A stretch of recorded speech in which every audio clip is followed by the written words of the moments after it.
விண்ணப்பத்திற்கு மறைக்கிறார்களே. எனக்கு செவி கொடுத்து உத்தரவு அனுப்பிச்சு சத்தனுடைய ஊர்வலின் நிமித்தம் முன்மாற்றம் செய்ய விடுத்திருக்கும் என் தியானத்தின் முடிவு. அவர்கள் என்னை பரிசாதி விரோதங்கள் என்னை பகைக்கிறார்கள். என் இருதயம் எனக்குள் வியாகுலப்படுகிறது. மரணத்தில் என் மேல் விழுந்தது. பயம் நடுக்கமும் என்னை பிடித்தது. அருகில் மூச்சு. அப்பொழுது நான் எனக்கு புறாவை போல் சிறுகள் என்றால் நான் பறந்து போய் இழப்பாருவேன். நான் தூரத்தில் அழைத்திருந்து வராமலிருந்து கண்டிப்பேன். பெருக காற்றும் பூசுகளுக்கும் கப்பத்தில் கொள்வேன் என்று ஆண்டவரே அவர்களை அழைத்து ஒரு பாஷையை பிரித்து போடுவார். பொறுமையும் தன்னையும் நகரும் தன்னை அவர்கள் இரவும் பகலும் மதிகளை நகரவும் மாவையும் அதை நடைபெற்றிருக்கும். கேட்பாடுகளுக்கு அறிவித்திருந்து பொறுமையும் கவனம் நீதியை போவதில்லை. எனக்கு நீதி தம் சத்துவம் சப்பையை அப்படி இருந்தால் அவருக்கு மறைக்கும். எனக்கு சமமான மனுஷன் என் வழிகாட்டும் என் தோழர் நீயவர். நான் ஒரு வீட்டு இன்பமான ஆலோசனை கூட்டத்தோட தேவாலயத்துக்கு போனோம். மரணம் அவர்களை பிடித்ததாக அவர்கள் உயிரோடு பாதிப்பதற்காக அவர்கள் வாசஸ்தலங்களும் அவர்களுக்கு கொள்ளாமல் இருக்கிறது. நானும் தேவனை கேட்டுக்கொள்வேன். கர்த்தரை ரசிப்பார். அந்த சக்தி மந்திரங்களையும் நான் தியானமும் முறையையும் அவர்கள் சத்தத்தை கேட்பார்கள். கூட்டமாய் கூடிய என்னுடைய இருக்கிறார்கள். அவரோ எனக்கு நேரிட்ட பெயரை நீக்கி என் ஆத்மாவை சமாதானப்படுத்தினார். ஆரம்ப வீட்டில் கேட்டு அவர்களின் பதிலளிப்பார். அவர்களுக்கு மாறுதல்கள் நேரிடாததினால் அவர்கள் தேவனுக்கு பயப்படாமல் போகிறார்கள். தன்னோடு சமாதானமாக கையை நீக்கி முதல்வெளி நேர்ந்தார். வாயு சொற்கள் நினைவு கொள்வதற்கு நிர்வாகங்கள் நிச்சயமும் வார்த்தை வெளிவருவார்கள். ஆனால் அவைகள் கூறுகிற பட்டயங்கள் கர்த்தர் மேல் ஒரு பாரத்தை வைக்க அவனை யாரை நீதிமானை ஒருபோதும் தள்ளாட விட்டார். அவர்கள் சென்று தேவனை இல்லை அவர்களை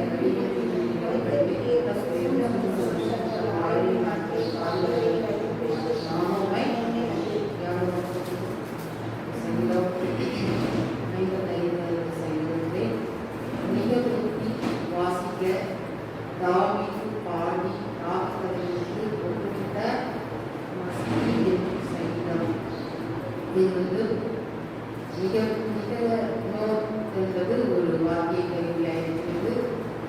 அது எப்படி நம்ம இந்த நாட்களில் கிட்டார் கீபோர்டு அப்படியெல்லாம் இசைக்கிறதோ அந்த நாட்களிலே தாவீது நாட்களிலே அப்படிப்பட்ட நரம்புகளினாலே செய்யப்பட்டதான ஒரு இசைக்கருவி உண்டு. தாவீது கூட அவன் கத்தரை தூக்கி போது என்ன செய்வான்? ஒரு இசைக்கருவியை எடுத்து மீட்டு அவன் அப்படியாக பாடி கத்தரை துதித்தான் என்று சொல்லி பார்ப்போம். அது மாத்திரமில்லை, சவுலுக்கு சுத்தாவி பிடித்திருக்கும் போது அவனை அழைத்து பாட சொல்லும்போது அவன் இசைக்கருவியை எடுத்து மீட்டு பாடும்போது சவுலுக்கு ஆகியிருந்த கொள்ளாத ஆகி அவனை புறப்பட்டு போனதை வாசிக்கிறோம். மிகதோ நோ என்பது ஒரு இசைக்கருவியாக இருக்கிறது. அதை வாசிக்க தாவீது பாடினா தலைவருக்கு பிடித்த மஸ்கீல் என்று செய்தார். இது ஒரு பாடலாகவும் இருக்கிறது, ஜபமாகவும் இருக்கிறது. அப்போ இதில் 7 பகுதியாக பிரிக்கலாம்.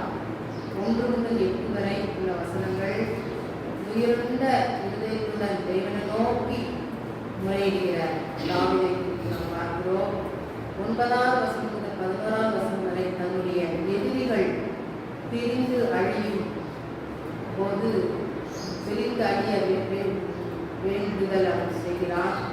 12-15ஆம் வசனம் நண்பனின் துரோகத்தால் உயரமடைந்த தாவீது நண்பன் செய்த துரோகத்தினால வேண்டுதல் செய்கிறார், உயரமடைகிறான்.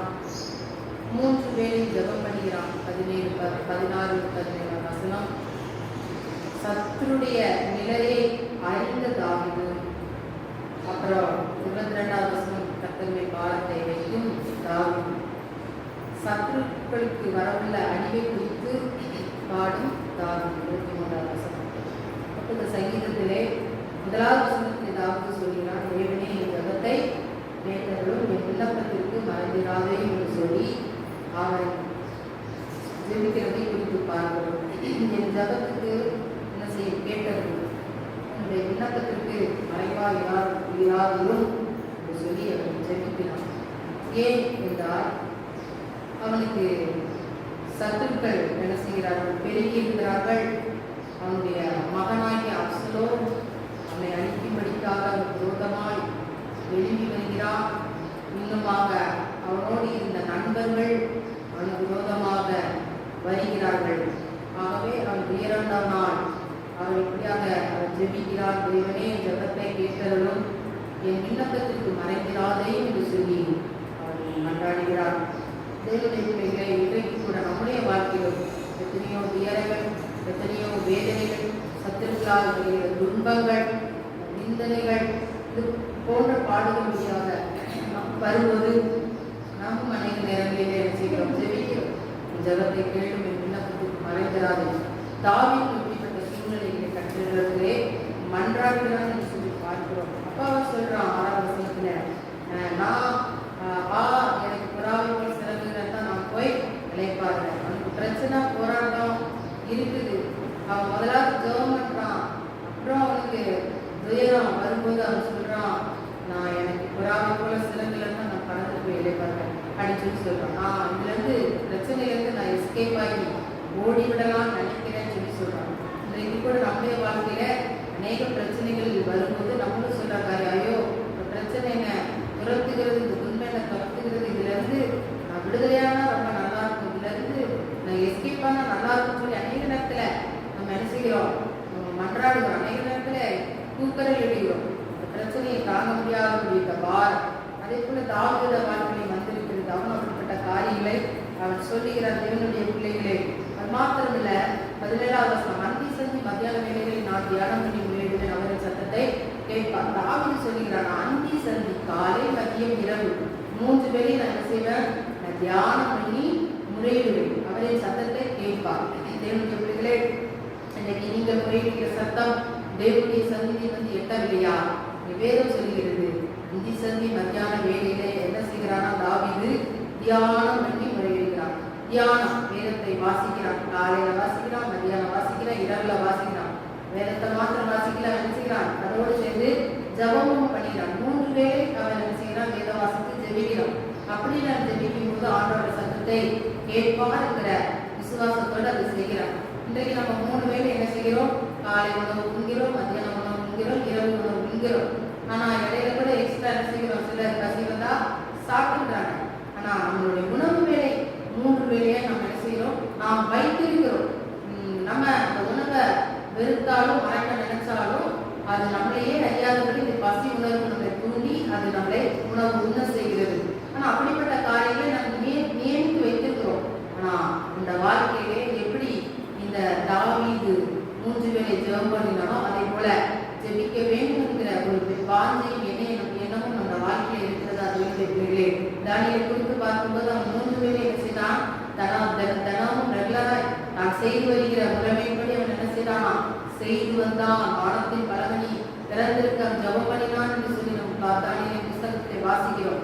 அப்ப பாருங்க, அப்போ இப்படிப்பட்ட ஜெபம் பண்ணக்கூடிய பக்தர்கள், அப்ப தானியேல் அப்படி செய்தான். கர்த்தரான இக்கட்டிலிருந்த சிங்கங்களின் வாயிலில் இருந்தாமே தப்புவித்தான். சிங்கத்தின் வாயிலிருந்து தப்பு வைப்பது என்றால் அது எளிதான காரியம் இல்லை. சிங்கத்துல போனா அது கண்டிப்பா செஞ்சிடும், சாப்பிடும். அப்படிப்பட்ட ஒரு கொடிய மிருகம் தான். ஆனா அதனுடைய வாய்க்கு தப்பு வைக்கக்கூடிய காரியம் என்னவென்றால், அவன் இடைவிடாத கர்த்தரை துதிக்கிறவனாகவும் ஜெபிக்கிறவனாகவும் வேத வாசிக்கிறவனோ அவர் காணப்பட்டபடினால இப்படிப்பட்ட பயங்கரமான ஒரு போராட்டத்திற்கு கர்த்தர் என்ன செய்தார், விடுவித்தார் என்று பார்க்கிறார். தாவீதை கூட அப்படித்தான். அவனுக்கு எத்தனையோ பிரச்சனைகள் வருகிறது, அவனை பின்தொடர்கிறது, அவனை துரத்துகிறது. ஆனாலும் கர்த்தர் அவனை எல்லா சூழலிலிருந்து தப்புவித்து அவனை பாதுகாத்து கொண்டார். காரணம் என்ன, அந்த வாழ்க்கையில ஜபமும் துதியும் என்ன செய்தது, காணப்பட்டிருந்தது. அப்போ அவன் சொல்லுகிறான், 3 வேளையும் நான் என்ன செய்கிறேன், தியானம் பண்ணி முறையிடுவேன். என்னுடைய உறவினர் ஒருவர், அவரு கூட அவர் நல்ல ஒரு ஜெபிக்கக்கூடிய ஒரு மனிதர். அவரும் 3 வேளை என்ன செய்வார், ஜெபிப்பார். காலை மதியம் இரவு சொல்லி நல்லா ஜெபிக்கக்கூடிய மனிதர். ஒரு பகுதி அவரோட வாழ்க்கையில ஜபம் நல்லா தான் இருக்குது. ஆனா இன்னொரு பகுதி அவரோட வாழ்க்கையில என்ன இருக்குது, பயங்கரமான கோபம் வந்து என்ன செஞ்சிருவாரு, அவர் வேகமா கெட்ட வார்த்தை ஈஸியா என்ன செஞ்சிருவாரு, பேசிடுவாரு. அவர் நல்ல ஒரு விசுவாசி, நல்ல தேவனை துதிக்கக்கூடிய ஒரு மனிதர், ஆராதிக்கக்கூடிய மனிதர், ஆவியிலிருந்து ஜெபிக்கக்கூடிய ஒரு மனிதர், 3 வேளையும் தவறாதபடி ஜெபிக்கக்கூடிய ஒரு மனிதர். அவருடைய ஒரு பார்க்கும்போது அதற்கு ஆப்போசிட்டாக அதற்கு மைனஸாக என்ன செய்கிறது காணப்படுகிறது. அதுக்கு கோபம் வருகிறது. கோபம் வந்து எல்லாருக்கும் இயற்கைதான். கோபம் வராம யாராலும் என்ன செய்ய இருக்க முடியாது. கோபம் ஆனாலும் அவர் தன் செயல்களில் என்ன செய்கிறார், எமோஷன்ல கெட்ட வார்த்தையை என்ன செஞ்சுக்கிறார், பேசி விடுகிறார். ஆனா வேதவசம் சொல்லுது, துதித்தலும் சபித்தலும் ஒரே வாயில பேசக்கூடாது, வரக்கூடாது. ஒரே வாயில துதியும் இருக்கக்கூடாது, சபித்தலும் கெட்ட வார்த்தை இருக்கக்கூடாது வேதம் சொல்லுகிறது. அப்ப அந்த மனுஷனுடைய வாழ்க்கையில துதி இருக்குது, அதே நேரம் இப்படிப்பட்ட கெட்ட காரியங்கள் இருக்கிறது.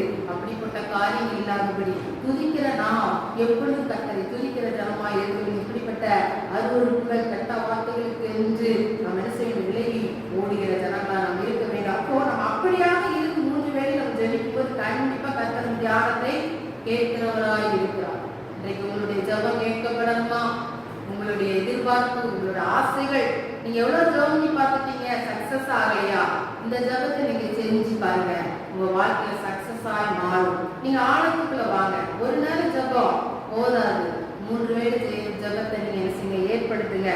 அது உங்கள் வாழ்க்கையிலே வெற்றியை தருகிறதா இருக்கிறது. ஆண்டவர் நம்மளை எதற்கென்று ஏற்படுத்தியிருக்கிறார்? கர்த்தரை துதிப்பதற்கும் ஆராதிப்பதற்கும் ஆண்டவரை ஏற்படுத்தியிருக்கிறார். அதற்கென்று ஏற்படுத்தப்பட்ட ஜனம்தான் நாம். அப்போ நம்ம அந்த வாழ்க்கையை அதிகமா என்ன இருக்கணும், உலகத்துக்காக வாழ்கிற அந்த வாழ்க்கை, அந்த ஓட்டத்தை விட கர்த்தருக்காக வாழ்கிற வாழ்க்கை, கர்த்தரை தேடுகிற, கர்த்தரை துதிக்கிற அப்படிப்பட்ட ஜனங்கள் தான் அந்த வாழ்க்கையில என்ன செய்யணும், இருக்கணும். அதுதான் ஆண்டவர் விரும்புகிறார். அப்படிப்பட்ட ஒரு வாழ்க்கை நீங்கள் வாழ்ந்து பாருங்கள். கர்த்தர் உங்களுடைய சத்தத்தை விரைவாய் கேட்கிறவராய் இருக்கிறார். அப்போ ஜபத்தினால என்ன செய்யணும், கூட்டணும். புதிய மாதம் வரப்போகுது.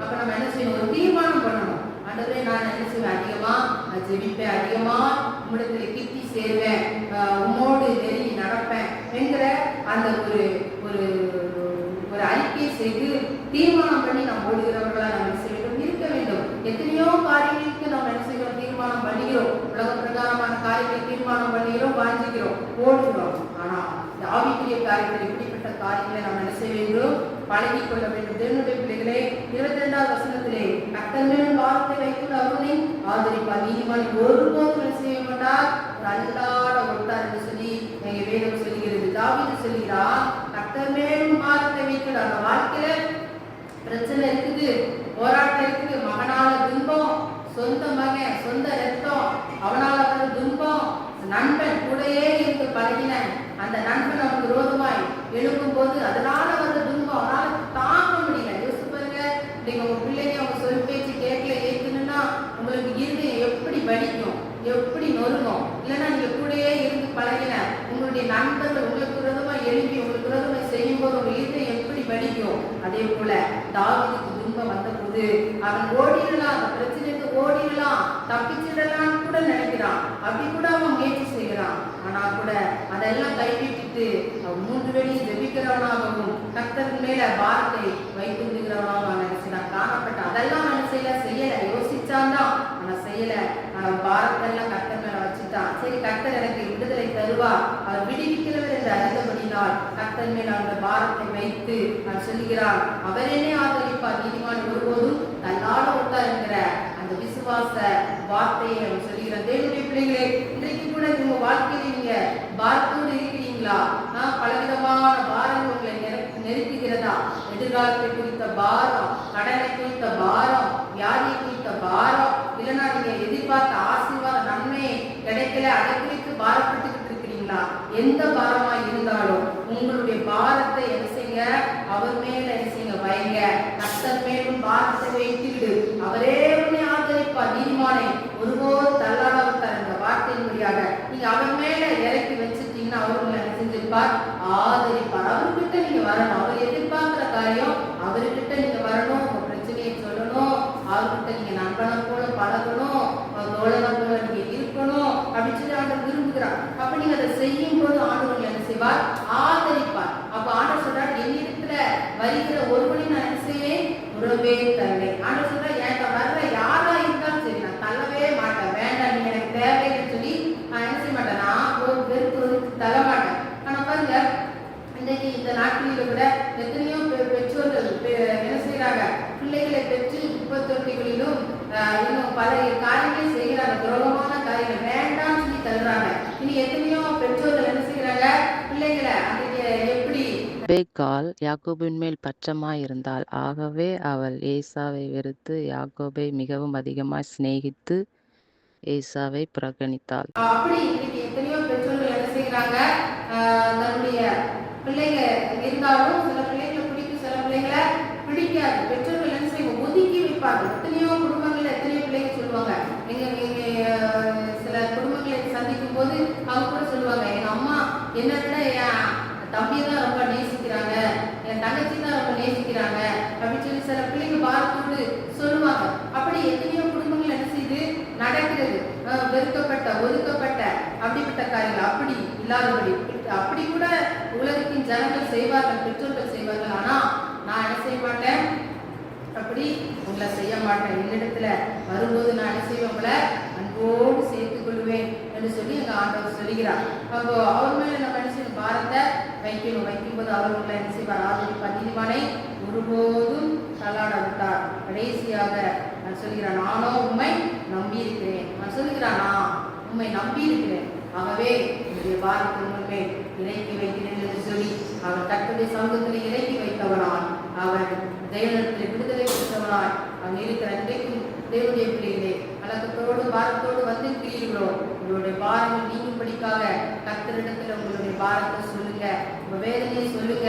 அவர் உங்களை என்ன செய்வார், ஆதரிப்பார். உங்களை ஒருபோதும் அவர் என்ன செய்ய மாட்டார், தள்ளாட விடவே மாட்டார். அவர் எப்பவும் உங்க கூட இருந்து நல்லவராய் இருந்து நன்மை செய்து உங்களை பாதுகாத்து வழிநடத்தி வருவார். நம்ம இந்த சங்கீதத்தில் நம்ம தியானத்தின் படிபோல் நாம் என்ன செய்யணும், கர்த்தருடைய சமூகத்தில் நம்முடைய விண்ணப்பங்களை தெரிவிக்க வேண்டும். எப்படி தெரிவிக்க வேண்டும், அந்தி சந்தி மத்தியான நேரங்களிலே நாம் கர்த்தரிடத்திலே முறையிட வேண்டும். அது மாத்திரமல்ல, அந்த வாரங்களை கர்த்தர் மேல சொல்லும் போது இறக்கும் போது ஆண்டவர் என்ன செய்வார், நமக்கு உதவி செய்கிறவராய் இருக்கிறார். நம்மளை தள்ளாட விடாதபடி நம்மளை உயர்த்தி ஆசீர்வதித்து நம்மளை அலங்கரிக்கிறவராய் இருக்கிறார். கர்த்தர் தாமே நம்மளை ஆசீர்வதிப்பார்.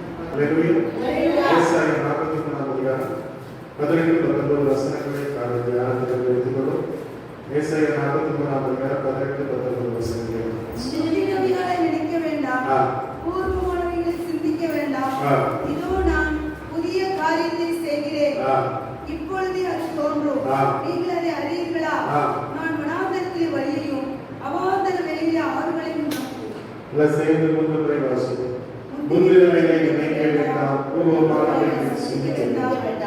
இதோ நான் புதிய காரியத்தை செய்கிறேன், இதோ நான் வனாந்தரத்திலே வழியையும் அவாந்தர வெளியிலே ஆறுகளையும் உண்டாக்குவேன் என்பதை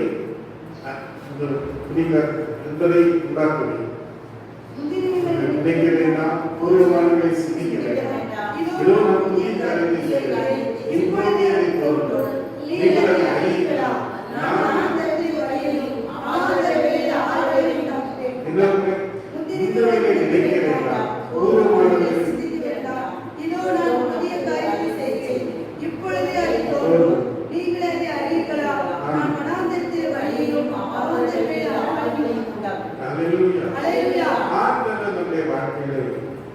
புதிய காரியங்களை செய்கிறவராக ஒவ்வொரு நாளும் நமக்கு புது நாளாய் காணப்படுகிறது. ஒவ்வொரு நாளும் தேவனுடைய கரம் நம்ம என்ன செய்கிறது, பாதுகாக்கிறது. நாம் நிர்மூலமாக இருப்பது அப்போ நம்ம ஒவ்வொரு நிமிஷமும் உலகத்திலே வாழ்கிறது என்றால் அது ஆண்டவருடைய இரக்கம், ஆண்டவருடைய கருணை. ஆண்டவர் நம்மையிலே திரும்பியாக நம்முடைய நாட்களை ஒவ்வொரு நாளும் அவர் ஆசீர்வதித்து வருகிறார். அல்லேலூயா. அப்போ ஆண்டவர் என்ன செய்கிறார், ஏசாயா 65 வகைகளை சொல்கிறார். இதோ நான் புதிய வானத்தையும் புதிய பூமியையும் நான் என்ன செய்கிறேன், உண்டாக்குகிறேன். அல்லேலூயா.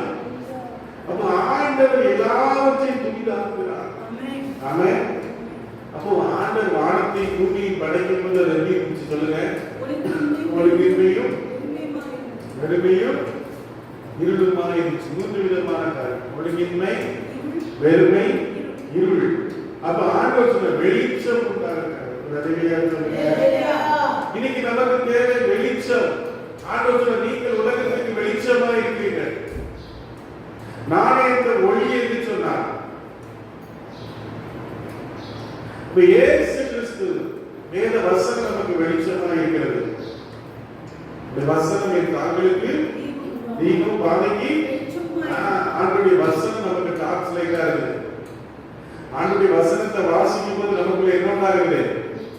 புது பலன். அந்த நாட்கள்ல தாவீது வாஸ்தவமா சொன்னாங்க, தாவீது வேத வாசித்தான்னு சொல்லி. அப்ப அந்த நாட்கள்ல வேதம்னா என்னன்னா ஆதியாகமம், யாத்திராகமம், உபாகமம், எண்ணாகமம், இந்த 5 ஆகமம் தான் வேதம். அப்போ இந்த எஸ்தர், சங்கீதம் இதெல்லாம் எழுதப்படாது. சங்கீதத்தை எழுதுறது யாரு? தாவீது தான் எழுதுறாரு. அப்போ தாவீது வாசித்த வேதம் என்ன வசனம்னா அதாவது பஞ்சாகமம். அல்லேலூயா, பஞ்சாகமம் பெண்டகூக் பாருங்க. அப்ப அதுதான் அவர் வாசித்தாரு. அதுல தேவனுடைய நியாய பிரமாணங்கள், ஆண்டவர் தன்னுடைய ஜனத்தை நடத்தின வழிகள், தம்முடைய ஜனங்களுக்கு சுதந்திரமான தேசத்தை கொடுத்த காரியங்கள், இவைகளை வாசிக்க வாசிக்க அவர்களுடைய விசுவாசம் வந்தது. ஒரு வேதத்தை எதற்காக வாசிக்க வேண்டும் சொல்லுங்க பாப்போம். பரிசுத்தம். வேற எதற்காக சொல்லுங்க? ரோமர் 10ஆம் அதிகாரம் 14ஆம் வசனத்திலிருந்து வாசிக்க வரலாம். ரோமர் 10ஆம் அதிகாரம் 14ஆம் வசனத்திலிருந்து வாசிக்க.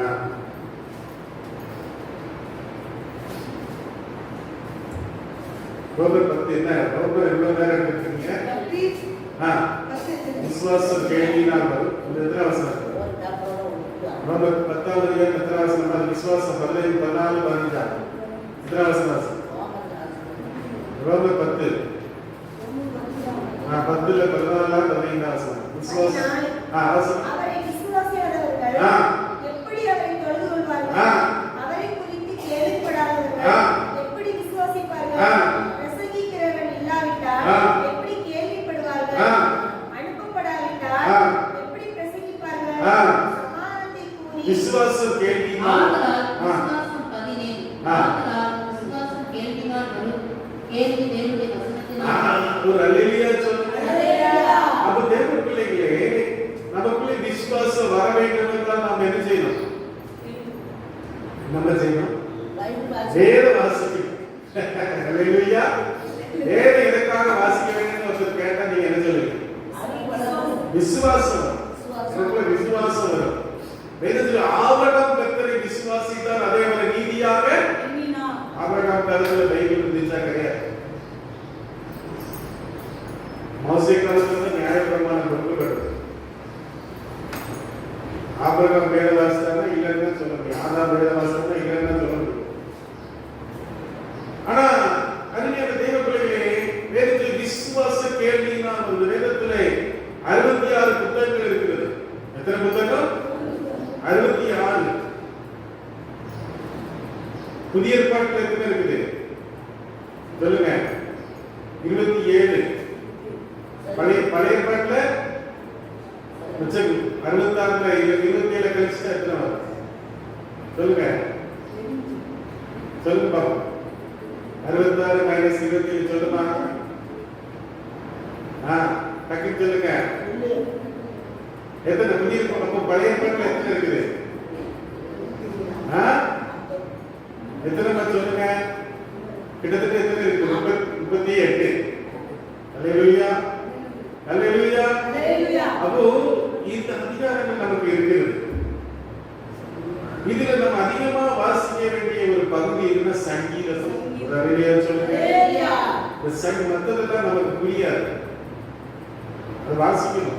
சொல்லுங்க, அதெல்லாம் நமக்கு புரியாது. சங்கீத பகுதி, சுவிசேஷ பகுதி இதெல்லாம் நம்ம வாசிக்கும் போது நமக்குள்ளே ஒரு விசுவாசம். இயேசு கிறிஸ்து எத்தனையோ அற்புதங்களை செய்தார். குருடரை குருமாக்கினார், செவிடரை கேட்கும்படி செய்தார், முடவரை நடக்க செய்தார்.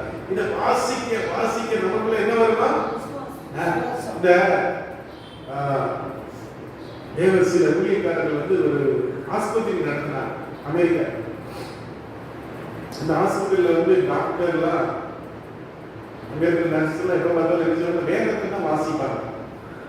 இப்போ வேதத்தை வாசிக்க வாசிக்க வாசிக்க கேட்க கேட்க கேட்க அவருக்குள்ளே விசுவாசம் அவர்கள் அப்படியாக குணமாகி செல்வார்கள். அவர் வெளியே சொல்லுங்க. ஆனந்த ஸ்டான் சொல்லி திருச்சியில் ஒரு ஊழியக்காரர், ஆனந்த ஸ்டான் ஒரு மூத்த ஊழியக்காரர். அவரு வந்து ஸ்பெஷலா காசு கொடுத்து ஆள் வச்சிருக்காரு. தெரியுமா? 24 மணி நேரம் வேதத்தை வாசிட்டு இருக்கு. வெளியே சொல்லுங்க.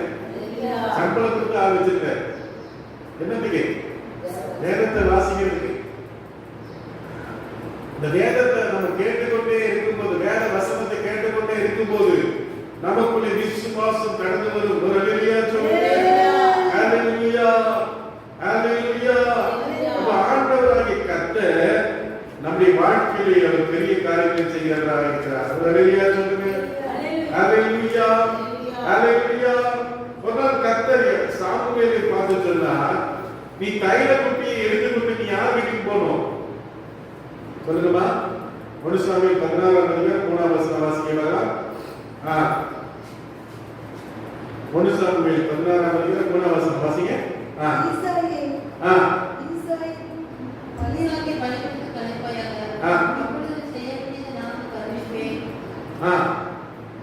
என்னம்மா திருப்பி வாசிங்க. ஈசாயின் பலிபீடத்துக்கு அழைப்பாயாக. அப்பொழுது நீ செய்ய வேண்டியதை நான் உனக்கு அறிவிப்பேன்.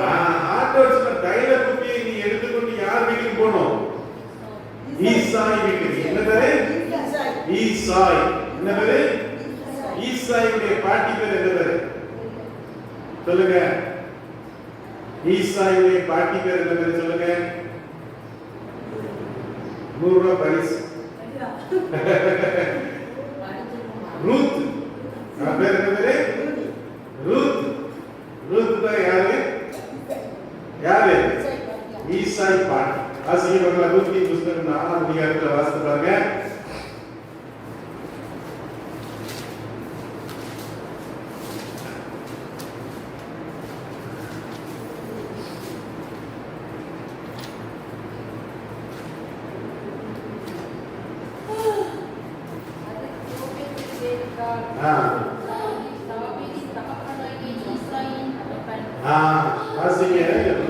ரூத் 4ஆம் அதிகாரம் 15ஆம் வசனத்தை வாசிக்கலாமா?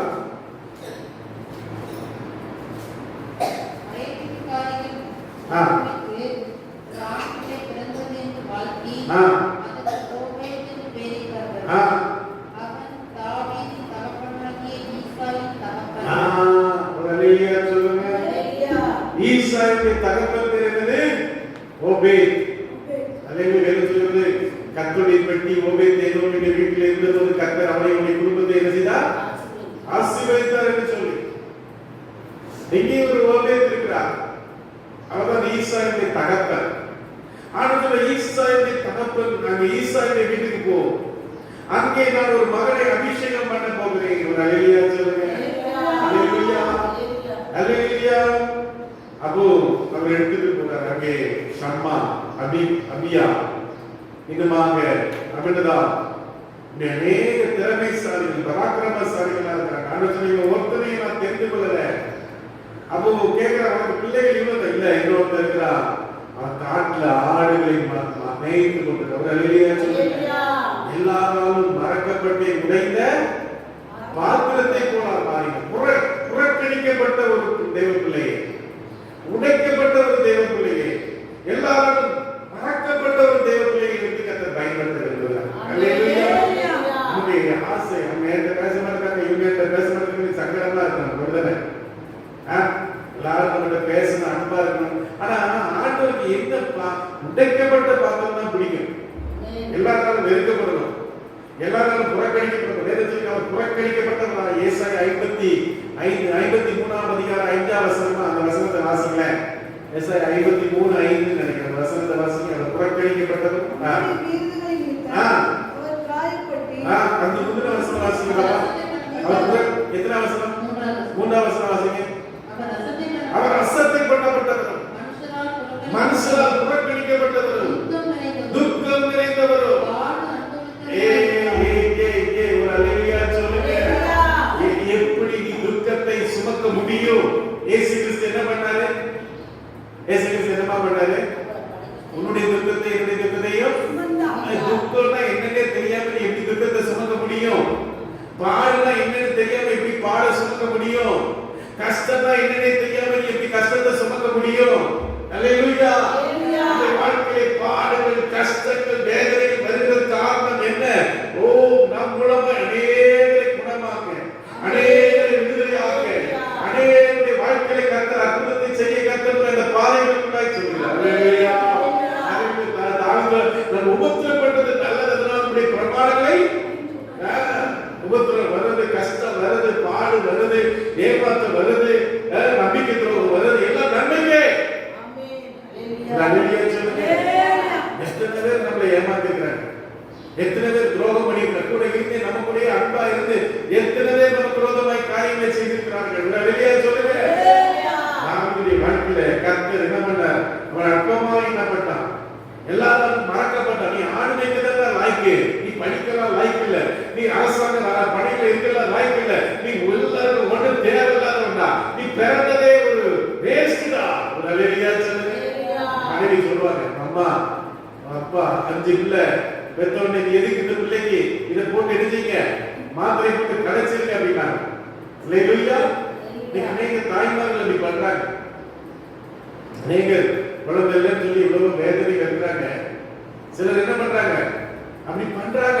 எத்தனையோ அதெல்லாம் தேவனுக்கு விரோதமான ஒரு பாவம். வெளியா சொல்லுங்க. அபார்ஷன் அது தேவனுக்கு விரோதமான ஒரு காரியம். அது தேவ பிள்ளைகள் பண்ணக்கூடாது. கருத்தடை சாதனங்கள் இருக்கிறது, நிறைய காரியங்கள் இருக்கிறது, அதை பயன்படுத்தணும். அதை விட்டுட்டு நீங்க குழந்தைய இப்படி பண்ணீங்கன்னா அது தேவன், அது ஒரு கொலை. அதுக்கு பேர் என்ன? மதிப்பு கேட்கணும். நீங்க தேவன் எதுக்காக நம்முடைய தேசத்தை அவர் ஆசீர்வதிக்க முடியல? ஏன் தேவனுடைய கோபாக்கின் இந்த தேசத்தின் மேல வருது? இப்படி அநேக தாய்மார்கள் செய்யறாங்க, எத்தனையோ தகவல்மார்கள் செய்யறாங்க. பிள்ளை வேண்டாம் அப்படின்னு நினைச்சாங்க. குப்பை தொட்டியில என்ன யார சொன்னாங்க? குப்பை தொட்டியில என்ன பண்றாங்க? குழந்தைய எவ்வளவு பாருங்க, எப்படிதான் மனசு வந்தது தெரியல. எப்படிதான் வருதுன்னு தெரியல. ஒவ்வொரு தேசத்துல மக்கள் அங்க குழந்தைகள் பெற்றாங்க இருக்கிறதுனால மக்கள் தொகையெல்லாம் குறைஞ்சிட்டு வருது. ஆனா இன்னைக்கு என்ன பண்றாங்க? மக்கள் துணிகரமா கொண்டு அது நாய் கடிச்சிருது, எவ்வளவோ காரியம், எலி எவ்வளவு கொடுமை. சொல்லுங்க. அப்ப தெய்வ பிள்ளைகளே, நம்ம தாவீது எல்லாராலும் புறக்கணிக்கப்பட்டிருந்த மகனை கர்த்தர் ராஜாவாய் மாற்றினார். ஒரு அல்லேலூயா சொல்லுங்க. நீ எல்லாரும் நீ புறக்கணிக்கப்பட்டிருக்கிறாயோ, அவமானப்படுத்தப்பட்டிருக்கிறாயோ, உன்னை பார்த்து காரி துப்புறாங்களா, இவன் முகத்துல மிச்சாலே விறகாது, இவன் விறகாத பெயர், இவன் வந்தாலே உருப்படாது. 1:4 வசனத்திலே யாபேசன் சகோதரனை பார்த்து வெளியினார், கனம் பெற்றிருந்தான். அவனுடைய தாய் அவனை எப்படி பெற்றான்? துக்கத்தோடு பெற்றான். வெளியே சொல்லுங்க. துக்கம் நிறைந்தவன், அவன் அவமானம் நிறைந்தவன். நாங்கள் ஒரு கதை படிச்சோம், எங்களுக்கு ஒரு பாடத்துல ஒரு கதை. சனிச்சாரி, அவன் சனிக்கிழமை பிறந்தனால எப்படிப்பட்டவா? அவன் பேர் என்ன? சனிச்சாரி. மாமியா சொல்லுவா, நீ சனிக்கிழமை பிறந்தனாலதான் ஒண்ணு உருப்பிட்டாலும் சொல்லுவா, வாய்ப்புல சொல்லிடுவா. ஆமா, எல்லாம் நல்லா உருப்பிட்டு இருக்கிறாங்க, நானா உருப்பிட்டு இருக்கா? அல்லேலூயா, அல்லேலூயா, அல்லேலூயா. அப்போ அருமையான தேவ பிள்ளைகளே, செவ்வாய்க்கிழமை பிறந்தா அப்படி சொல்லுவாங்க. இந்த நேரத்துல பிறக்கல. என்னது அந்த யமகண்டத்திலே எதுல பிறகு ராகு காலமா எதுல பிறக்கணும்? என்ன காலத்துல பிறக்கணும்? பிறக்கிற நேரம் எந்த நேரம்? நட்சத்திரத்துல. நட்சத்திரம். என் மகா பிறந்த உடனே ஒரு அம்மா சொன்னாங்க, உங்க மகா இந்த நட்சத்திரத்துல பிறந்தான்னு சொல்லி அப்படின்னு சொன்னாங்க. இன்னைக்கு ஒவ்வொருத்தருக்கும் இப்படி ஒரு ஜென்ம நட்சத்திரம் தான் இருக்குது. ஆனா தேவன் நம்முடைய வாழ்க்கையை நம்ம நேசிக்கிறவராக இருக்கிறார். ஒரு அல்லேலூயா சொல்லுங்க. அப்ப ஆண்டவர் சொல்றார், நான் புதிய காரியத்தை செய்கிறேன். ஒரு அல்லேலூயா சொல்லுங்க. ஆண்டவர் என்ன செய்ய போறாரு? அதை எத்தனை பேருக்கு விருப்பம்? ஒரு அல்லேலூயா சொல்லுங்க. அல்லேலூயா. வாசிங்கள் வெளிப்படுத்தின விசேஷம் 21 அதிகாரம் 8 வசனத்தை வாசிக்கலாம்.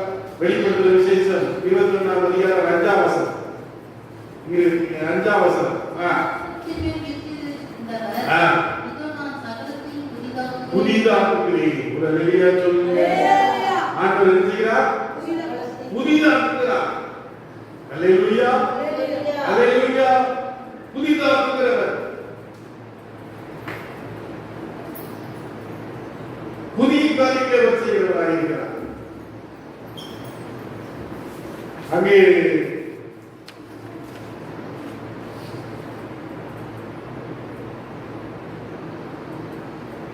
வாசிங்க ஏசாயா 40:28 வசனத்தை வாசிங்க. ஏசாயா 40:28 வாசிங்க. பூமி கடையாந்தமே சிருஷ்டித்த கர்த்தராகிய ஆதி தேவன் சோர்ந்து போவதும் இல்லை, இளைப்படைவதும் இல்லை. இதை நீ அறியாயோ? இதை நீ கேட்டதில்லையோ? அவருடைய புத்தி ஆராய முடியாது. சோர்ந்து போவதற்கு அவர் பலன் கொடுத்து சத்துள்ளாருக்கு சத்துவத்தை பெருக பண்ணுகிறார். இளைஞர் இளைப்படைந்து சோர்ந்து போவார்கள், வாலிபர் இடறி விழுவார்கள். நத்திற்கு காத்திருக்கிறவர்கள் புதுபலன் முதல்ல உங்களுக்கு ஒரு புது பலனை தருகிறார். ஒரு அல்லேலூயா சொல்லுங்க. இந்த தினத்தில் நான் ஒரு யூடியூப் பார்த்தேன். ஒரு சகோதரி இந்த கம்பு ஊடிட்டு பாலியத்தில் கம்பு ஊடிட்டு அவர் நடந்து வாரா. ஒரு ஊழியக்காரர் வாலிப ஊழியக்காரர் பார்த்து சொல்றார், உனக்காக நான் ஜோம் பண்ணுமா? ஒரு அல்லேலூயா சொல்லுங்க. அவர் ஜோம் பண்ண உடனே அவருடைய முட்டு கீழே ஏதோ விழுந்து காலை உடைச்சிட்டான். முட்டு இருந்து அடிபட்டான். அப்போ அவர் ஜோம் பண்ண உடனே அவருக்கு ஒரு புது முட்டை கத்த கொடுத்தார். ஒரு அல்லேலூயா சொல்லுங்க. அந்த விஷயம் அந்த கம்பு இல்லாம நடந்து போறா. ஒரு அல்லேலூயா சொல்லுங்க. ரோட்ல நடக்குது, ரோட்ல போற ரோட்ல நடக்குது. ஒரு அல்லேலூயா சொல்லுங்க. ஆண்டவர் இப்படிப்பட்ட புதிய காரியங்களை நம்மை கொண்டு செய்ய போகிறார். புது பலனை நமக்கு தர போகிறார். புதிய சரீரத்தை தர போகிறார். புதிய உறுப்புகளை நமக்கு தர போகிறார். ஒரு அல்லேலூயா சொல்லுங்க. எல்லாம் புதிதாயின. ஆண்டவருடைய சரீரத்தை கூட புதிதாக்க போகிறார். வயசான உருவெல்லாம் மாறப்போது. வாலிபர் ஏசாயா 11 வாசிக்கும் போது ஆண்டவர் எழுதுகிறாரா, வாலிபனா நம்ம மாத்துறார். 100 வயசான கூட எழுதுகிறாரே, வாலிபனா மாத்துறாரா. அப்போ வாசிங்க ஏசாயா 41:13 வசனத்தை வாசிக்கலாம். 13 15 வசனம் வாசிங்க. போரடிக்கிறதற்கு நான் உன்னை புதியதும் கூர்மையுமான பற்களுள்ள எந்திரமாக்குகிறேன். நீ மலைகளை விரித்து நொறுக்கி குன்றுகளை பதிலுக்கு ஒப்பாக்கி விடுவார். ஆண்டவர் இன்னைக்கு உங்களை எப்படி மாற்றுகிறார்? ஒரு புதிய எந்திரமாக மாற்றுகிறார். ஒரு அல்லேலூயா சொல்லுங்க. இன்னைக்கு எல்லாத்துக்கும் எந்திரம் வந்துருச்சு. எந்திர காலம், ரோபாட். வீடு பெருக்கிறது கூட வந்துச்சு. ஒரு இந்த ஒரு உருண்டையா சப்பையா ஒரு இது இருக்கு. அதை நீங்க ஆன் பண்ணி விட்டா ஒரு வீடை ஃபுல்லா தொடச்சி பெருக்கி சுத்தி சுத்தம் பண்ணி கொடுத்துரும். அல்லேலூயா. ஏற்கனவே இருக்கிற வியாதிகள் தாங்க முடியல. நேரம் மக்கள் அந்த காலத்துலலாம் நான் சின்ன பையனா இருக்கும்போது எங்க சித்திமாரெல்லாம் என்ன பண்ணுவாங்கன்னா, இந்த உலக்கையை வச்சு நல்லா இடிச்சு நல்ல மாவுலாம் இடிச்சு வைப்பாங்க. நல்ல அம்மிக்கல்ல நல்லா ஆட்டுவாங்க. இப்போ உள்ள பிள்ளைங்க என்ன வேணும்? மிக்ஸி வேணும், ஜூஸர் வேணும், அப்புறம் கிரேட்டர் வேணும், வாஷிங் மிஷின் வேணும்.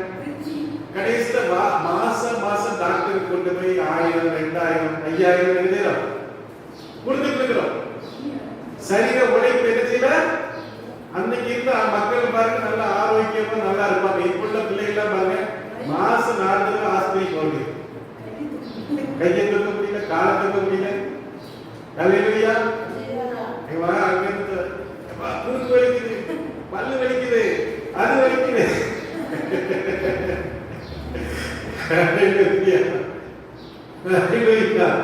இப்படி குட்டி பிள்ளைகள்லாம் இருக்கிறாங்க. சரத்துல பலகீனமாயிரும். ஆண்டவருடைய புதிய கூர்மையான எந்திரமாக்குது. அல்லேலூயா சொல்லுங்க. நீ இருக்கிற மலைகளை உடைத்து போடுவா. பெரிய பர்வதமே நீ ஏமாத்திரம் செருபாபேலுக்கு முன்பாக சம முடியாமா? அல்லேலூயா சொல்லுங்க. மலைகள் எல்லாம் என்ன செய்யுமா?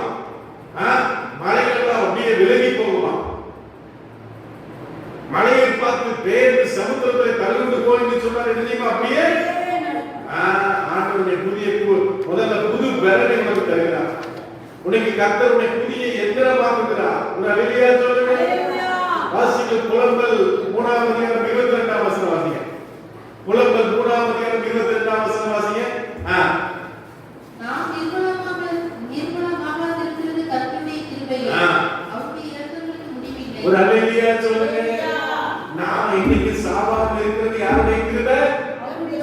98ஆம் வருஷம் ஜூன் மாதம் நான் செத்து போயிருக்கேன். டாக்டர் சொன்னாங்க செத்து போயிருக்கேன், டிபி வியாதி வந்துருச்சு, நீ பிழைக்க மாட்டேன். அவ்வளவுதான் அப்படின்னு நான் சொன்னேன். எங்க அப்பா அம்மா பார்த்துட்டு சாகிறப்பா, இந்தியாவில் சாகிறேன், இங்க செத்தா எங்க அடக்கம் பண்ணாலும் அவங்க வந்து பார்க்க முடியாத இந்தியாவிலே நான் செத்தேன் பாரு. அல்லேலூயா. நான் கிட்டத்தட்ட 30 வருஷம் ஆகிட்டு கத்தருக்கு உயிரோடு வைக்கிறேன். அல்லேலூயா சொல்லுங்க. புதிய நுரையீரலை கத்தர் கொடுத்து, புதிய கிருபைகளை கத்தர் கொடுத்து, இன்னைக்கு கத்தர் ஒரே உயிரோடு வைத்திருக்கிறார். அல்லேலூயா சொல்லுங்க.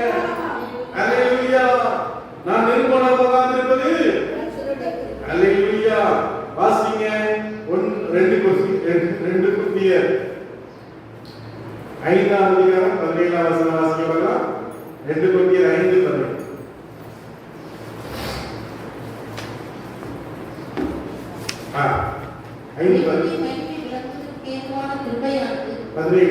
இப்படி இருக்க ஒரு கிறிஸ்துவுக்குள் இருந்தால் புது சிருஷ்டிக்கிறார். பழையவைகள் ஒழிந்து போயின, எல்லாம் புதிதாயின. ஒரு அல்லேலூயா சொல்லுங்க. நீங்கள் கிறிஸ்துவுக்குள்ளே இருக்கும்போது எப்படி இருக்கிறீர்கள்? புது சிருஷ்டி. அல்லேலூயா. ஓல்டு கிடையாது. வயசாயிடுச்சு, கை சரியில்லை, கால் சரியில்லை, முட்டு சரியில்லை, நெஞ்சு சரியில்லை சொல்லாத. நான் புதுசு எப்ப அறிக்கைப்படு. நான் புது சிருஷ்டி. நான் புதுசா பிறந்திருக்கிறேன். நான் புதுசா பிறந்த குழந்தை. ஒரு அல்லேலூயா சொல்லுங்க. அல்லேலூயா. அல்லேலூயா. புது சிருஷ்டியாய் கர்த்தர் வைத்திருக்கிறார். அல்லேலூயா. சங்கீதம் 92ஆம் அதிகாரம் 10ஆம் வசனம் வாசிங்க பார்க்கலாம். சங்கீதம் 92 10 வசனம் வாசிங்க. என் கொம்பை காண்டாமிருகத்தின் கொம்பை போல உயர்த்தினீர். அல்லேலூயா சொல்லுங்க. காண்டாமிருகத்துக்கு எத்தனை கொம்பு இருக்கும்? ஒரே கொம்பு, ஒரே கொம்பு. அல்லேலூயா. அந்த கொம்பை வச்சு சிங்கத்தையோ யானையோ கொட்டி தள்ளினா அவ்வளவுதான் உடஞ்சி போயிடும். ஒரு அல்லேலூயா சொல்லுங்க. ஒரு சமயத்திலே பிழையா இஸ்ரவேல் ஜனங்களை சபிக்கும்படியா அங்கே மோவாப் ராஜாவை கூட்டிக் கொண்டு வந்தபோது ஆண்டவர் சொன்னார், இது என்னுடைய ஜனம், காண்டாமிருகத்துக்கு பலம் இருக்கிறது. ஒரு அல்லேலூயா சொல்லுங்க. இவர்களை சபிக்கிறவர்களை நான் சபிப்பேன், இவர்களுக்கு விரோதமாக எழும்பவர்களை நான் நிர்மலமாக்குவேன். அல்லேலூயா. அல்லேலூயா. இன்னைக்கு கர்த்தர் அருமையான தேவ பிள்ளைகளே, உங்களுக்கு என்னெல்லாம் கொடுக்கிறார் சொல்லுங்க பார்க்கலாம். என்ன பாயிண்ட்லாம் சொல்லுங்க. முதல் பாயிண்ட் என்னது? முதல் பாயிண்ட் என்னமா? புதிய பலனை கொடுக்கிறார். அல்லேலூயா சொல்லுங்க. புதிய பலனை கர்த்தர் கொடுக்கிறார். அடுத்து என்ன தெரியுமா? உங்களை ஒரு புதிய கூர்மையான எந்திரமாக்குகிறார். அடுத்து